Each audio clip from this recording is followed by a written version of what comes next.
Hey guys, Trouble T Cat here, you're watching Meet the Weapon, and today we're taking a look at my second FAMAS loadout, and this time, it's serious. The loadout I'm using today is one that normally I don't actually, I've used this before a few times, but I normally don't actually recommend outside of sniper rifles, and that's a bit of scope, a bipod, and heavy barrel.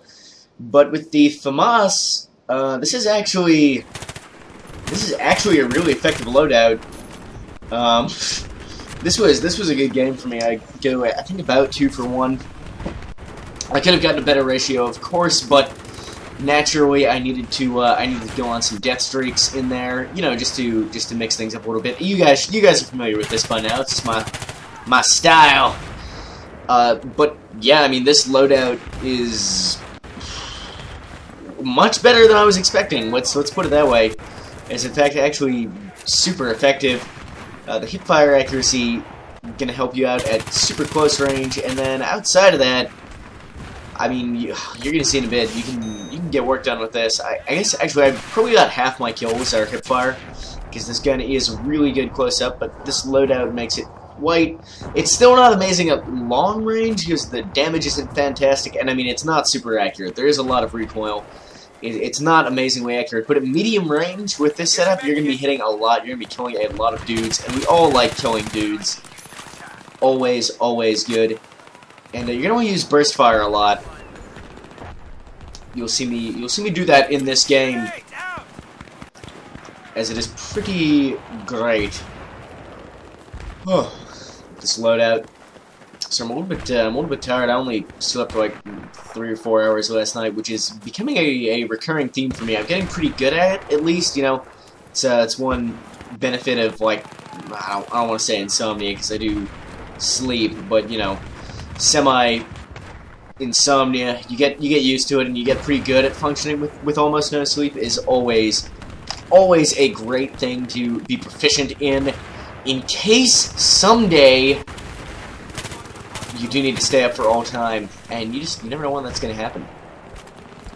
It could be at any moment. Well, not any moment. I mean, it's sort of an ongoing thing. It's not, you know, suddenly I had to be awake forever. I guess it could happen. Take a sniper around there and just get my head the fuck down. One of the downsides of this setup is you do have scope glint with the 6x scope, so you're going to attract a lot of attention because people are going to see you and they're going to think you're a sniper. And they're going to go out of your way to fuck up your day, because people love going out of their way to fuck up the days of snipers in this game. And so they should. It's easy to do, relatively speaking. It gets you dim points, and a good sniper can be a very, very dangerous thing to have alive. So, you know, it makes sense, but it's something you want to be aware of when using this loadout, is always remember you do have that scope glint. It's a little bit less of a problem than if you're actually a sniper, because you tend to be a bit more mobile. So you're not just kind of chilling in one place, glinting out of the rocks at a million dudes. You know, your scope glint is flitting around, and it's not steady, so people aren't very likely to notice it really dancing around this rock with this dude. But you do have to be aware of it and be careful, especially when you stay in one place for a while. There's a point in this game, I might have cut it out actually, where I'm prone on a hillside. I thought I killed, I don't know who the fuck I killed with the first person I killed there was, because I thought I killed that support guy, but then apparently not, and then I did kill the support guy. Oh! No, I'll finish what I was saying first, and then my O can be said. Yeah, I was prone on a hillside in this game, failing horribly to kill anybody, and some dude actually runs behind me, and he doesn't stab me, he throws C4 on me and blows me the fuck up. I think I actually cut it out, because this was a really long game. So I cut it down pretty studiously, but it's just something you have to be aware of. Anyway, new recording setup today, using XSplit to record, not Fraps, with settings that I think worked out okay. I don't know, the frame rate's a little bit jumpy, and it hurts my performance in-game a little bit more than Fraps does. I do think the quality's a tad nicer, even though. And the biggest thing is, the sound shouldn't go out of sync. I'm still going to be fine-tuning it, but I think I'm going to be using XSplit to do my local recordings now, not Fraps. And I'm hoping XSplit is going to make their local recording software even better. I mean, it's still in beta. They're still working on it. It's a good program. I was following this guy around for, like, I shit you not, about 4 or 5 minutes, asking for ammo. Maybe it was only 2 or 3 minutes. Maybe I shat you a little bit. And when he eventually died, I was so happy. There were like 3 support guys, not only that dude, like some other people ran past as well while I was screaming about ammo. Mostly I was following that dude.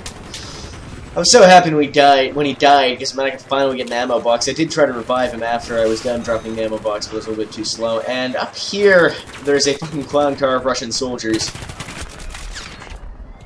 There was actually 3 of them there.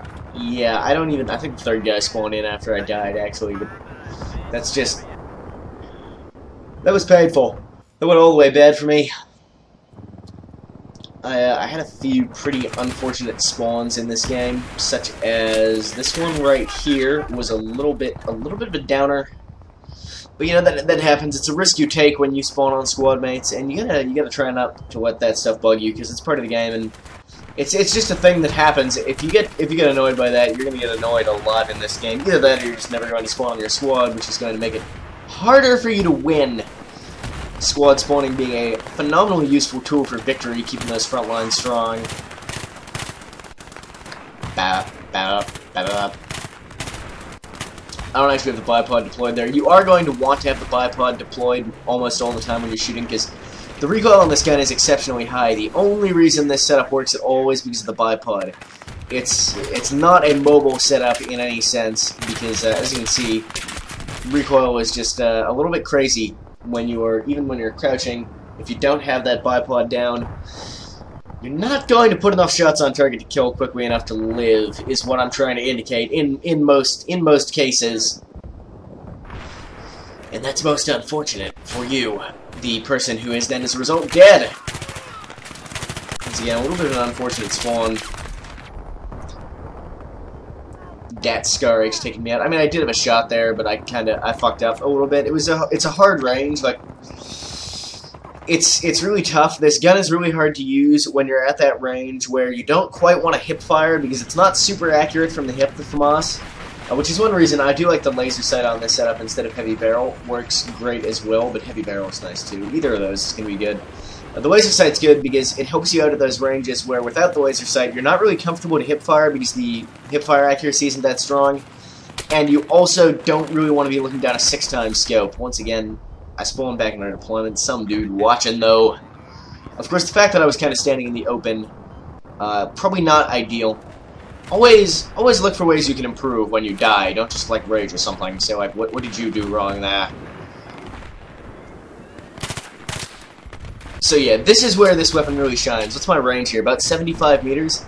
Yeah, about 50 to 80 meters or so. You don't want to be much further than this, or your bursts aren't going to be super accurate. You could be maybe out to 100 meters, maybe.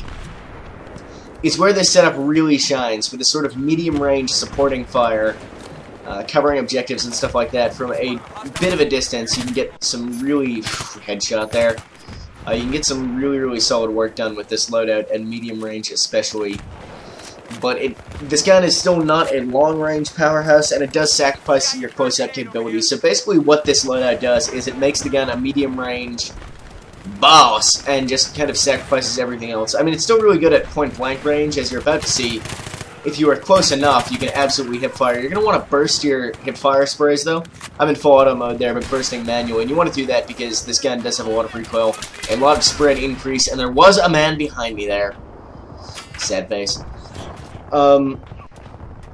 Yeah, don't think just because you're close up and you're in full auto mode and you're firing from the hip, you can just hold down the trigger. You don't want to do that. I should not have zoomed in there.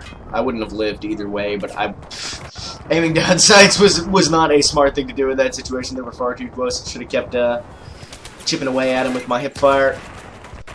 This was a really good game. I mean, we won pretty hand. I don't know how close this was, actually. I wasn't paying attention. It took us a little bit of a while to get Bravo on this last phase here. This map on Rush, I really do like it. It's fucking brutal, though. I mean, there's just so little cover until... Well, that's not really true. There's a lot of areas where there's no cover as you're approaching the bomb sites. When the defenders are in this position we're in now, and you're approaching across those open fields, I mean, this was in one of my other videos recently, D-Day 2014, I think it was a Scar H video.